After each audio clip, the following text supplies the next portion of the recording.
अस्सलाम वालेकुम नाज़रीन, मैं हूं शिराज अहमद और आप देख रहे हैं मेरा YouTube channel information with Siraj. दोस्तों, आज जो ड्रामा मैं लेके आया हूं उसका नाम है उडारी। जिन्होंने उडारी देखा हुआ है वो समझ गए होंगे मैं कितने ज़बरदस्त सीरियल के बारे में आज गुफ्तगू करने वाला हूं, और जिन्होंने नहीं देखा है मुझे उम्मीद है इस वीडियो के पूरा देख लेने के बाद आप लोग ज़रूर जाके यूट्यूब पे इस शो को पूरा का पूरा देखेंगे।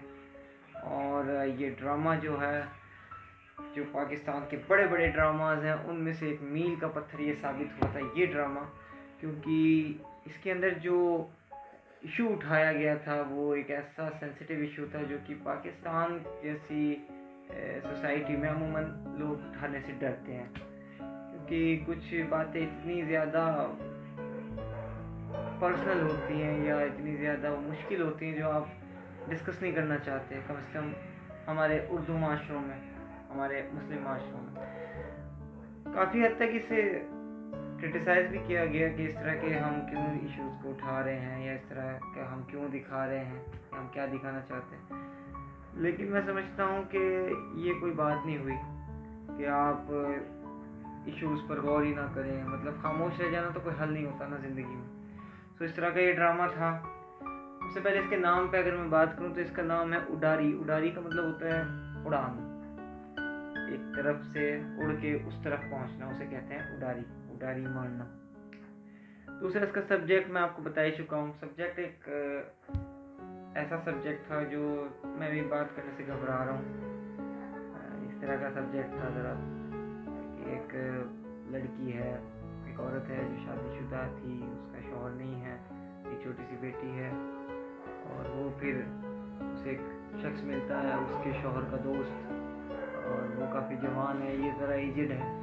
तो वो कहता है कि मैं शादी करना चाहता हूँ आपसे, और वो इस तरह से वो शादी हो भी जाती है, और फिर उसके बाद जो चीज़ें होती हैं वो बड़ा दर्दनाक उसमें दिखाया गया है। दूसरा इसमें सब्जेक्ट था एक सिंगर लड़की, एक डूमने, जिनको कहीं इज्जत नहीं मिलती और जो माशरे की नज़र में बहुत बुरे समझे जाते हैं। बहुत गलत एक बात थी वो, बहुत जैसे सिंगर्स होते हैं कि जो तुम्हारा कोई मयान नहीं है, तुम्हारा कोई मकाम नहीं है, फिर इस तरह की एक कहानी थी। तीसरी चीज़, इसका राइटर की अगर मैं बात करूँ तो इसके राइटर कौन थे और क्या उनका तारुफ है। फरहत इश्तियाक कराची में पैदा हुए 1980 में और उर्दू राइटर हैं। नोटेबल वर्क इनके हमसफ़र, मताए जान, दयार दिल, रिहाई, उडारी, क्या ज़बर, और यकीन का सफ़र, क्या ज़बरदस्त सीरियल थे। जिन्होंने देखे हुए हैं वो सुन के समझ गए होंगे क्या ज़बरदस्त काम हुआ। फर्स्ट अवार्ड इन्हें जो मिला वो हमसफ़र के लिए बेस्ट राइटर था। हमसफ़र वाकई एक बेहतरीन ड्रामा था। 2013 में इन्हें अवार्ड मिला, 2012 में होना शुरू हुआ था। इंडिया में भी हमसफ़र आया था, बहुत ज़बरदस्त शो। और 13 लक्स अवार्ड में, लक्स स्टाइल अवार्ड्स में 2014 में एक ड्रामा इनका था रिहाई, जो बेस्ट राइटर के लिए नॉमिनेट हुआ था मगर वो हो नहीं सका। रिहाई भी एक बहुत खूबसूरत शो था। इसके अलावा लक्स 2016 लक्स स्टाइल अवार्ड्स 2016 में दयार दिल बेस्ट राइटर नॉमिनेटेड। दयार दिल बहुत अच्छा शो था मगर वो नॉमिनेट हुए, वो अवार्ड उसमें भी नहीं मिल सका। जाहिर है कोई बड़ी कास्ट रही होगी, इसलिए नहीं रह सकती। फोर्थ हम अवार्ड 2016 दयार दिल अगेन, इस दफ़ा हम अवार्ड्स में बेस्ट राइटर जीत गए थे। खैर हम अवार्ड में जीत ही जाते हैं क्योंकि हम टीवी का ही शो है, फिर हम टीवी के अवार्ड्स हैं। लक्स स्टाइल अवार्ड जो होता है वो सारे टेलीविज़न का अवार्ड फंक्शन होता है, इसलिए वहाँ राइटर को जीतना बहुत मुश्किल होता है। अगर अपने चैनल पे तो जीत जाते। सो ये इनका तारुफ रहा। इसके अलावा उडारी बेस्ट राइटर का अवार्ड इन्हें लक्स स्टाइल 2017 में उडारी के लिए बेस्ट राइटर का अवार्ड मिला, यानी ये इतना मकबूल तरीन ड्रामा था। इसके अलावा फिफ्थ हम अवार्ड 2017 उडारी बेस्ट राइटर। हम टीवी में फिर ये बेस्ट राइटर भी होना था, साइड बार जब लक्स स्टाइल अवार्ड में आप जीत गए तो वहाँ क्यों नहीं होगा। डायरेक्टर की बात करें तो मोहम्मद एहतशाम इसके डायरेक्टर थे। ब्राउन विद कराची 1965, काफ़ी पुराने आदमी हैं।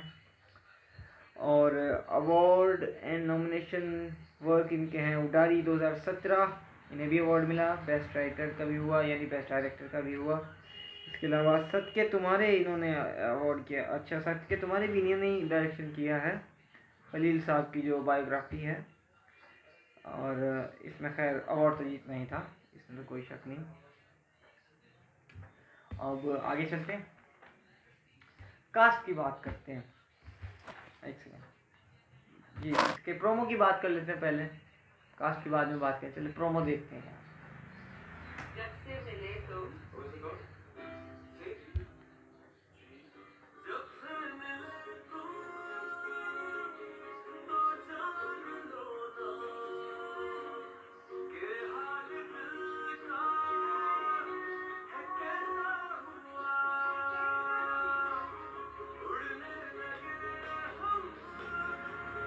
जुड़ने लगे हम।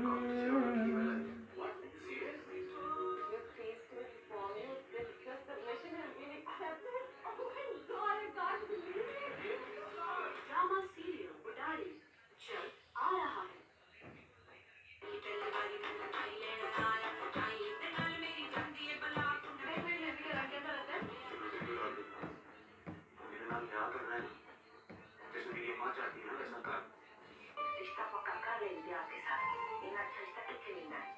सारे मोहल्ले में नजरे होते हैं, इतना सोना के पैसे वाला मुंडा है। सुबह सवेरे तेरे छत पे चढ़ के तो तेरा सारे तेरे छत लेपने वाले हैं। निकला नहीं नसीब तेरे पे आ गया, बहुत प्यार करता तेरे साथ। हां ये तो ड्रामा सीरियल बुढ़ारी जल्द आ रहा है। जब से मिले तो ये था प्रोमो, बहुत ज़बरदस्त प्रोमो। क्योंकि देखिए दो कहानियाँ इसमें दिखाई गई हैं, एक ये सिंगिंग साइड थी और एक वो जो ड्रामा जो दूसरी साइड थी। खैर अब हम कास्ट की बात करते हैं। तो उडारी की कास्ट में सबसे पहले साइमा मुमताज़, ये बड़ा कैरेक्टर, फिर बुशरा अंसारी। इन दो औरतों के इर्द गिर्द ये ड्रामा चला है। ठीक है, ये लीड कैरेक्टर तो इन्हें नहीं कहा जाएगा, मगर ये लीड ही कैरेक्टर थे जिस तरह से ड्रामा चला है। फिर एहसन खान इसमें विलन का रोल किया, क्या ज़बरदस्त विलन बना है ये लड़का। इसके अलावा उर्वा हुसैन अब फिल्मों में भी आने लगी हैं, खैर फिल्मों में आई रही नहीं तो बड़ी। फिर फरहान सईद इनके शौहर हैं मेरे ख्याल से, या तो नहीं है अभी, शौहर ही है शायद। हिना अल्ताफ़ ये जो तीसरी लड़की थी जो फिर बड़ी भी हुई छोटी भी हुई, वही शायद। Music theme composer Sahir Ali Bagga, the greatest composer in Pakistan, कौन नहीं जानता इन्हें। सुहेल हैदर अगेन, ये भी एक अच्छे कंपोजर हैं। सिंगर्स की बात करें, हदीका क़यानी, ये भी एक बड़ी सिंगर है। इसके अलावा फरहान सईद, सुनो चंदा का आपने गाना सुना होगा, तो फरहान सईद ने वो भी गाया है और फिर ये भी गाया है। ठीक है जी, 25 एपिसोड में मुश्तमिल ये ड्रामा, प्रोडक्शन इसमें मोमिना दुरैद की। सो हर एक चीज़ इसमें एकदम बैलेंस थी। इसके अलावा अब बात करें डायरेक्टर की, चाहे ओएसटी की अगर बात करूं तो क्या ज़बरदस्त ओएसटी है, क्योंकि सारा ड्रामा ही गाने पे मुश्तमिल था। अच्छा, ये ओएसटी नॉमिनेट भी हुआ था, मगर ये अवार्ड इसका ले गया मन माइल का गाना इससे भी आगे निकल गया, मन माइल जीता था उसमें। रोल अगर मैं बात करूं बेहतरीन रोल किसका था, तो बेहतरीन रोल मैं समझता हूँ बुशरा अंसारी का इसमें था। क्योंकि जिस तरह से कॉमेडी को उन्होंने किया, जिस तरह सीरियस उन्होंने किया, और पूरे ड्रामे में जैसे दिल लगा के उन्होंने रखा, ये ड्रामा उनकी वजह से इसमें, ठीक है एक इशू तो बड़ा उठाया था, मगर जो एक मज़ा लगाना होता है ड्रामे को, तो वो बुशरा अंसारी का काम था। इसके अलावा बेस्ट डायलॉग इसमें कोई डायलॉग ऐसा नहीं था, मगर बस बेस्ट था बुशरा अंसारी की बिना रुकी हुई पंजाबी, अनब्रेकेबल, यही बेस्ट था। इम्पॉर्टेंट थिंक इसमें क्या थी, इम्पॉर्टेंट थिंक इस ड्रामे में मैं समझता हूँ विलन था। जो विलनी की है एहसन ने, ऐसी बहुत कम देखने को मिलती है, ये इम्पोर्टेंट थिंग थी। और जिस तरह से एक डोमनी फैमिली थी और उसको जैसे उरूज दिखाया, और इस तरह से लोगों का बदलना दिखाया, वो एक इम्पोर्टेंट थिंग थी जिसने ड्रामे को उरूज बख्शा। Fault of the drama, fault क्या है इस ड्रामे का? इस ड्रामे का फॉल्ट ये है कि ये ड्रामा आपको 5 एपिसोड तक बोर करेगा, जी। मगर वो 5 एपिसोड आपको देखने बहुत ही ज़रूरी हैं। लेकिन उन 5 एपिसोड के बाद ये ड्रामा जिस तरह से टेक ऑफ करता है, आप नहीं हट सकते फिर इसके आगे से। ये इस ड्रामे की खूबी है।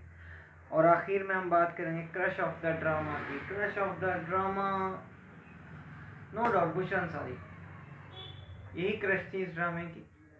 और आखिर में जो फरहान सईद और वो जो अदालत का एक सीन हुआ है, वो इस ड्रामे का क्रश था। तो बस 2 ये चीज़ें मैं समझता हूँ क्रश थी। टोटल मिला के अगर मैं नंबर दूँ तो 10 में से 10 नंबर हैं इस ड्रामे को। इतना खूबसूरत ये बनाया, इतना खूबसूरत इसकी डायलॉग जो स्टोरी थी वो बहुत अच्छी थी। मैं ये समझता हूँ कि अगर इस ड्रामे को खलील साहब ने लिखा होता, मतलब तहरीर तो यही होती मगर लिखा खलील साहब ने होता, तो ये ड्रामा बहुत बहुत आगे निकल जाता। लेकिन खैर फिर भी एक कामयाब तरीन ड्रामा था और मैं समझता हूँ आपको देखना चाहिए। बहुत अच्छा शो है और बहुत अच्छा लेसन है। और ये ड्रामा हो सके तो फैमिली में बैठ के देखिएगा। हालांकि कुछ लोग मेरी बात से इत्तेफाक नहीं रखेंगे, लेकिन मुझे यूँ लगता है कि ये ड्रामा फैमिली में बैठ के देखने काबिल है और फैमिली में बैठ के देखने के ही काबिल है। थोड़ा सा हमें बदलना पड़ेगा अपनी सोच को। ऐसा नहीं होता, आप जब तक अपने मसलों पे गौर ही नहीं करेंगे तो क्या कबूतर की तरह आंखें बंद करके बैठेंगे? तो ये तो कोई मसले का हल नहीं है। इसलिए हमें देखना चाहिए और सबको देखना चाहिए। सो गाइस, अगर हमें आपको हमारी ये वीडियो पसंद आई हो तो इसे लाइक कीजिएगा, शेयर कीजिएगा, सब्सक्राइब कीजिएगा, बेल आइकन का बटन ऐसे प्रेस कीजिएगा और मुझे कमेंट बॉक्स में लिखिएगा अगर आपको कोई और चीज़ पे रिएक्शन चाहिए हो, कोई और नई बात आपको पूछनी हो, करनी हो। हम आपके ख्वाहिशों का ख्याल करेंगे इंशाल्लाह। सो मिलते हैं नेक्स्ट वीडियो में। अस्सलाम वालेकुम।